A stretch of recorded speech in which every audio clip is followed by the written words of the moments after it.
तो ये प्रतिबंधन के होते हैं। इस प्रकार से हम कह सकते हैं कि अगर किसी वस्तु पर फोर्स लगाते हैं, F फोर्स लगाया डायरेक्टली प्रोपोर्शनल टू x,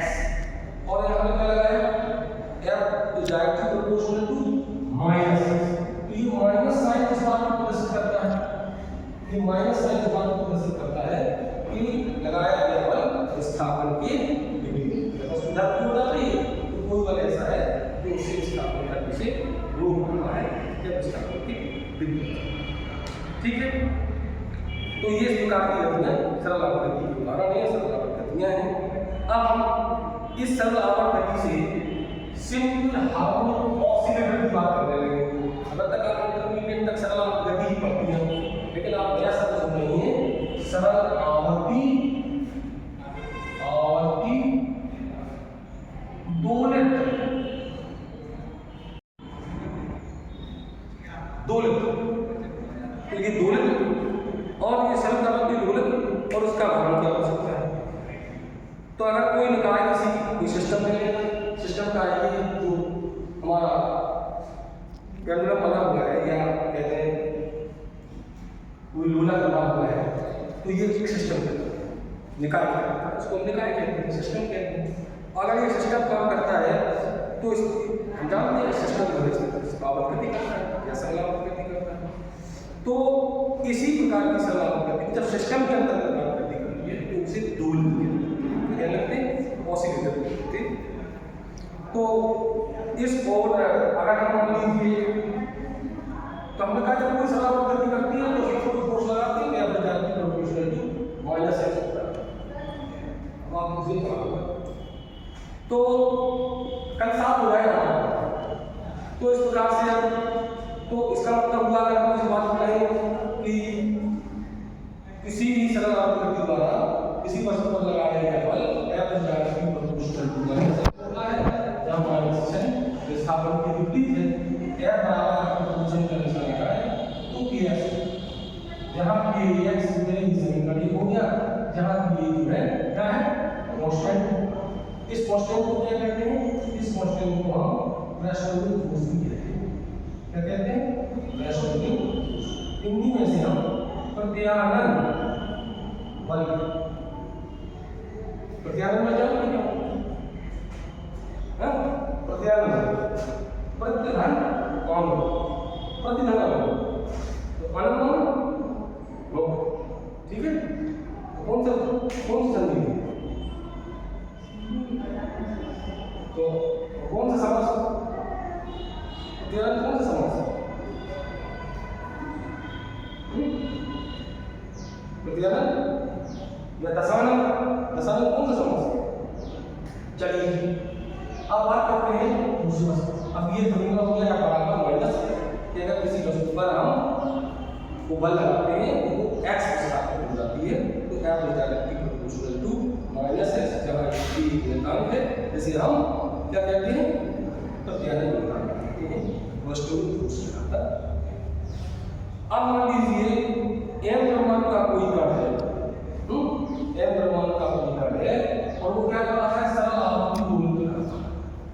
है, m माने हम मास है, ठीक है। और m द्रव्यमान का कोई कण है और वो अगर सरल आवर्ती गति कर रहा है तो सेकंड लॉ ऑफ न्यूटन क्या कहता है, सेकंड लॉ ऑफ न्यूटन,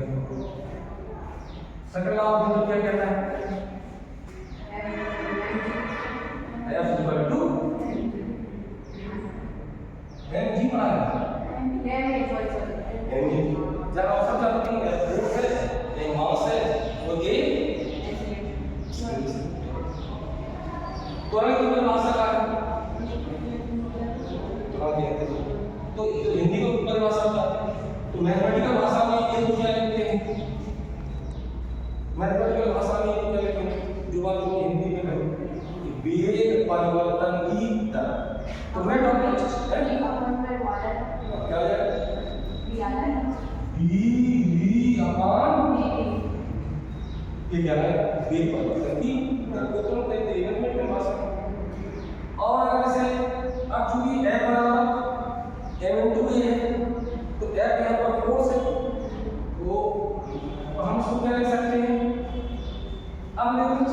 एक चीज और है कि हमारा इस क्या बराबर माइनस ax भी है। अगर चाहे इसको आपको भी कैपिटल बनाना है कोई दिक्कत नहीं चाहे, तो ये है और ये है, ठीक है।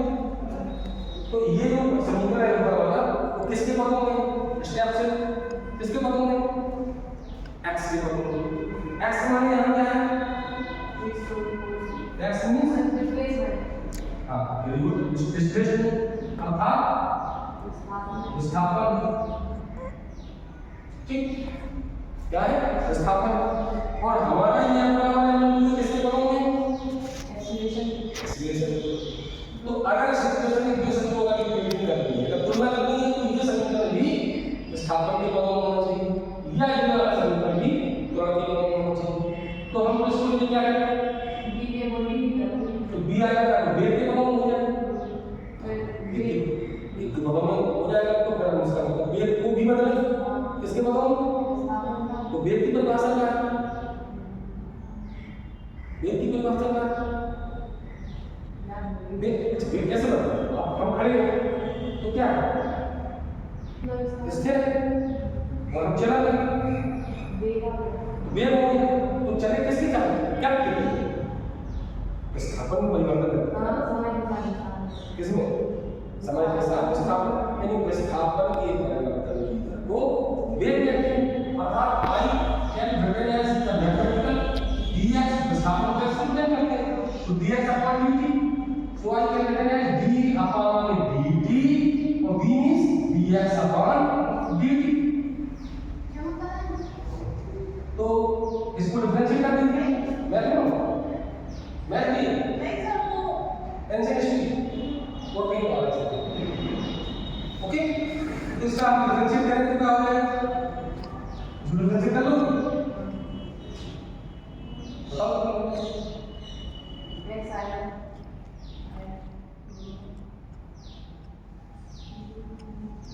क्या d upon dt bracket dx upon dt,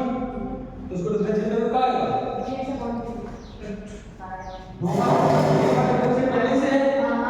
बाद में डिफरेंशिएट होगा d बोलो सो नहीं dt का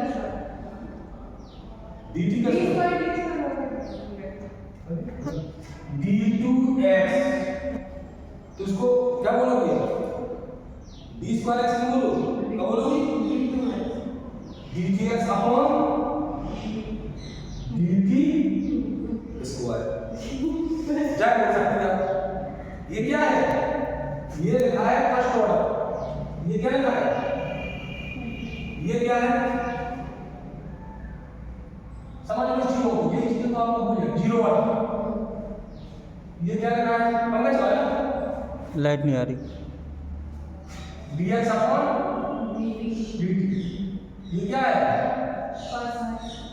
d2x अपॉन dt स्क्वायर, ये क्या है, सेकंड।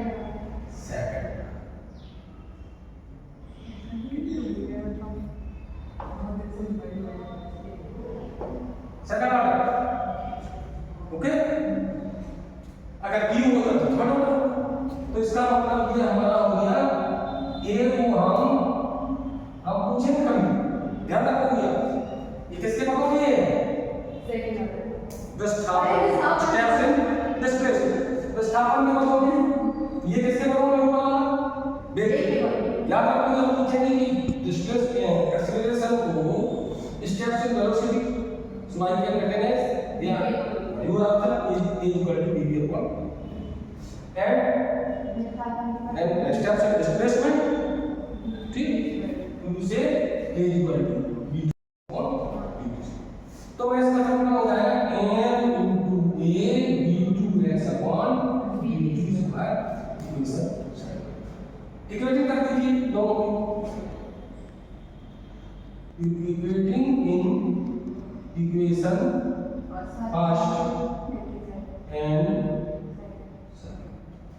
दोनों की इक्वेशन को अगर कर दिए तो क्या आ गया, m into d2x upon dt square is equal to minus f बराबर। अब मैं इसको इधर कर देता हूँ, हेलो d2x अपॉन दीपक से कह दो बहू से बात कर ली हूँ, बराबर फ़ोन आ रहा ऐसे है। प्लस हो गया प्लस पहुँच जाओ तब कह दियो हमें, तो देर में तो जाओ, अब हमें तो आधा घंटा रहने हैं।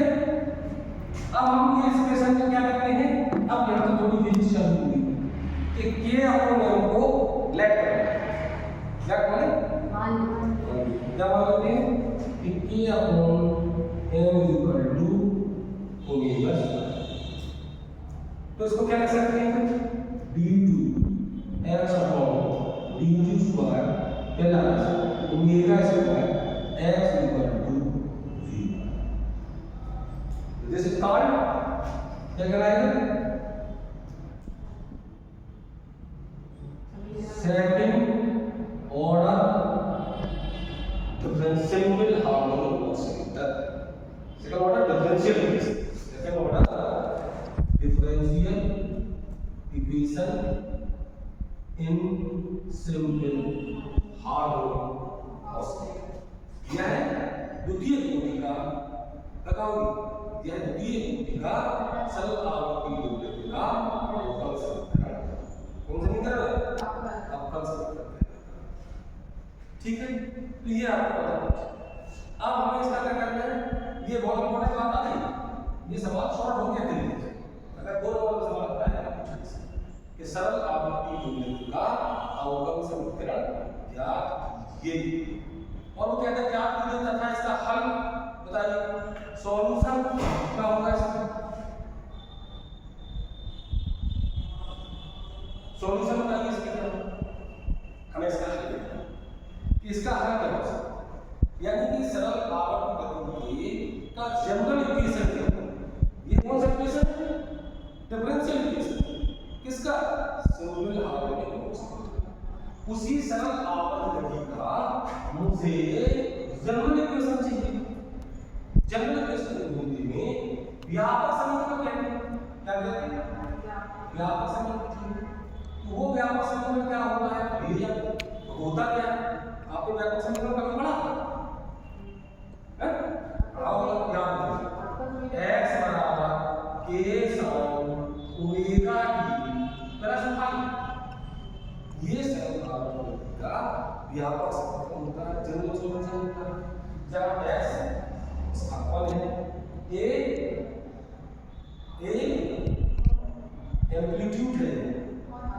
आयाम है, साइन ज्यामिति है, कोई गति होती है,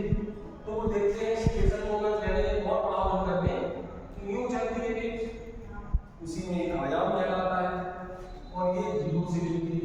कैपिटल T तक है, ये डिवाइडिंग कहलाता है। तो इकाई बनाओगे आपका, और ये क्या कहलाता है, डिस्प्लेसमेंट x। तो इसमें ये आयाम होता है, ये नीचे आयाम होता है, तो ये चीज, इसलिए इसको हम सेंसिटिव रूप में ओमेगा आ गया, ओमेगा बराबर क्या होता है, t बराबर माइनस। अगर हम इसको t वैल्यू के रूप में लिखना चाहें इस प्रकार से, तो ओमेगा का रूप में कन्वर्ट करना चाहें तो t का मान कौन देंगे, t बराबर 2 देंगे। और बताएंगे इसको, वैसे तो इंटरमीडिएट पढ़ा हुआ देंगे को पूछ लेना, ठीक है। और t समय है, a प्लस का निशान, फाई फेज डिफरेंस क्या कहलाता है, फेज डिफरेंस मतलब कला, ठीक। तो कलांतर आप जानती हो कितनी चीजें होती हैं, आवर्त दोलन काल होता है, आवर्त काल जिसे कहते हैं, और आयाम होता है, और फेज डिफरेंस कला, ये जानना बहुत जरूरी है। तो हमें इसका डिफरेंस निकालना है, इस दोनों को निकालना है, डिफरेंस इक्वेशन को निकालना है, इसको हल करना है, और ये तो लेट करते हैं। मान लेते हैं कि x बराबर इस जनरल डिफरेंशियल इक्वेशन का हल निम्न होगा। क्या हल होगा, क्या मान लिया, हल निकालना है, तो पहले मान लेते हैं किसी चीज को x के मान के सवाल में जैसे हमने मान लिया इस समीकरण का डिफरेंशियल इक्वेशन है जिसमें ये सेकंड ऑर्डर है, ये 0। अगर किसी भी डिफरेंशियल इक्वेशन की शक्ल इस प्रकार की हो जिसमें सेकंड ऑर्डर हो और फर्स्ट फर्स्ट ऑर्डर जीरो, बीच में फर्स्ट ऑर्डर है ना, और वो भी तो अगर फर्स्ट ऑर्डर भी है कोई दिक्कत नहीं, सेकंड ऑर्डर हो, फर्स्ट ऑर्डर हो, जीरो ऑर्डर हो, लेकिन बराबर में क्या हो, जीरो। तो इस इक्वेशन का हल ज्ञात करने के लिए उसका हम हल मान सकते हैं लेट्स लेट x बराबर a की पावर क्या बोल रहे थे, x बराबर a की पावर जहां a निकालते हैं अल्फा भी निकालते हैं t से, और e एक्सपोनेंशियल लॉगरिथम घात। तो अब क्या करना है कि इस इक्वेशन में x का मान ही करना है, तो जहां सिंगल x है वो बड़ा आराम से हो जाएगा, लेकिन जहां डिफरेंशिएट है वहां तो डिफरेंशिएट चाहिए, यानी कि हम इसको क्या कर देते हैं, differentiate with respect to x, इसी से वो x के साथ ये क्या कर देते हैं, डिफरेंशिएट करिए, डिफरेंशिएट कर लेते हैं, बोलो कर देता हूँ काफी, differentiate with respect to x काफी कर देता हूँ, करके दिखाओ। आपसे बता देगा ना, ये तो कांस्टेंट हो जाएगा e की पावर n क्या कहते हैं इसको, e का तो e हो जाएगा, e power s e power s, ये तो कांस्टेंट हमारे यानी dx upon dt equal to a की पावर अल्फा t के साथ t की पावर, आपने x के साथ t की समझ, ऐसे सब कुछ नहीं, ठीक समझ के सब भाई को ठीक समझ, तो तुम कैसे x का क्या होगा, dx अपॉन dt, तुमने कहा ये कांस्टेंट है जैसे कैसे, तुमने e का जैसे कैसे, बस अल्फा t का द्वारा हां पता होगा, अल्फा बाहर निकल आएगा, t का बन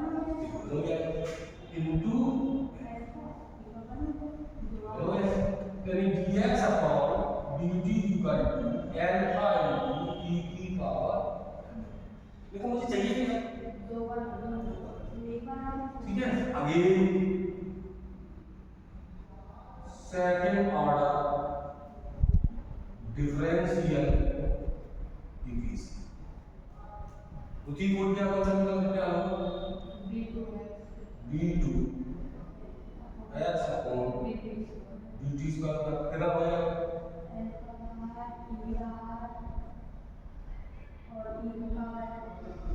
अल्फा स्क्वायर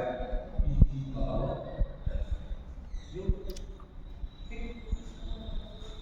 अब क्या करना है, इन दोनों को इसमें कितना हो गया, y इक्वेशन चाहो तो ऐसे में मतलब समीकरण 2 यदि समीकरण हो गया फर्स्ट सेकंड थर्ड, ये हो गया फोर्थ, ये हो गया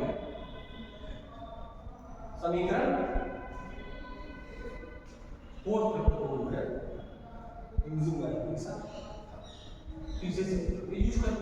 क्या हो गया, अल्फा स्क्वायर a की power plus plus omega square a की पावर अल्फा टी, तो क्या करते हैं, तो कुछ नहीं होगा, d2x क्या है, अल्फा स्क्वायर a की पावर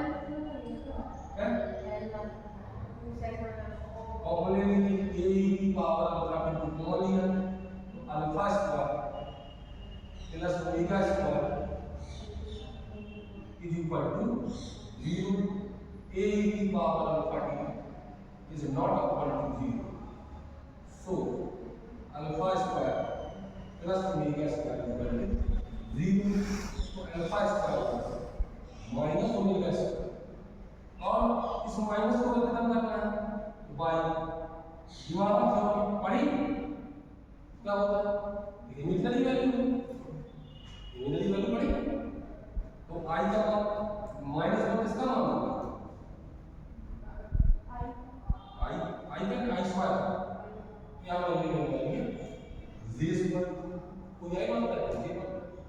लिख सकते हैं।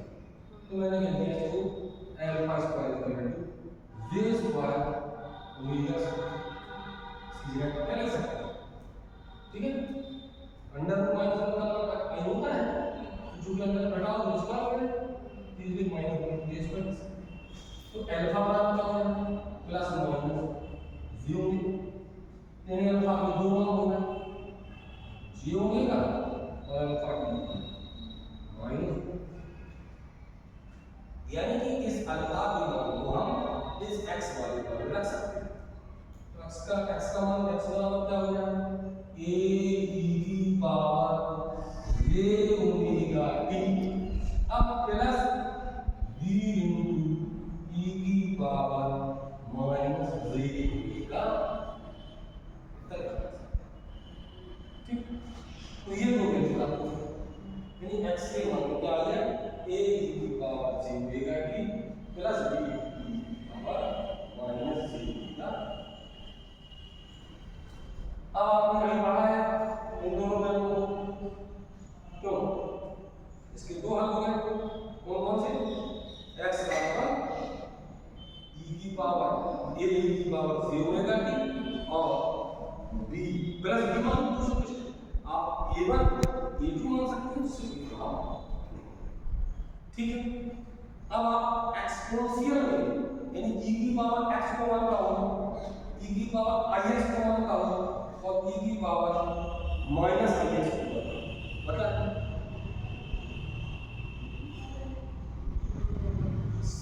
अब इसको ट्रिग्नोमेट्री में फॉर्म में ले एक्सपोनेंशियल की e की पावर x की का हो e की पावर माइनस ix की का हो, इसलिए मैं इसका डिमोवर पढ़ी होगी तो आप जानेंगे डिमोवर थ्योरम पढ़ाई जाती है ट्रिग्नोमेट्री में था लास्ट में, या तो फिर आप याद कर सकते हैं।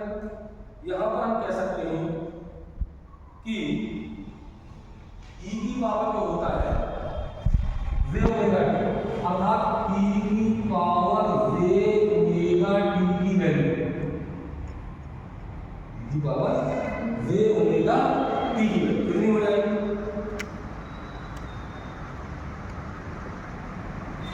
इसको कहते हैं cos omega t plus i या j लिखा तो j sin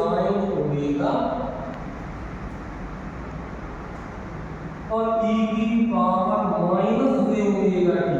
equal to cos omega t minus j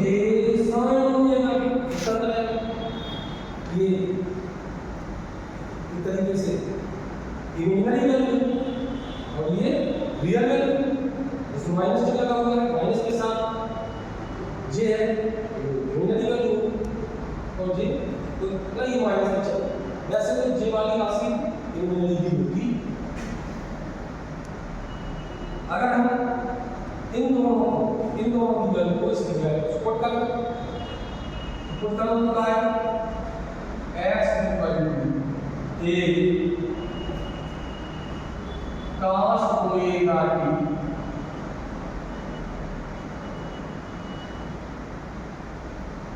या पूरे पूरा कर लो cos omega t plus j sin omega t plus b cos cos omega t minus j sin omega, ये तो x बराबर क्या है a cos omega t b cos omega, दोनों cos क्या कॉमन है cos ओमेगा t कॉमन ले लिया तो a प्लस b आ गया माइनस j और b कॉमन ले लिया तो sin ओमेगा t नहीं minus j sin omega t common ले लिया तो आ गया a प्लस i कर ले तो आ जाएगा a माइनस,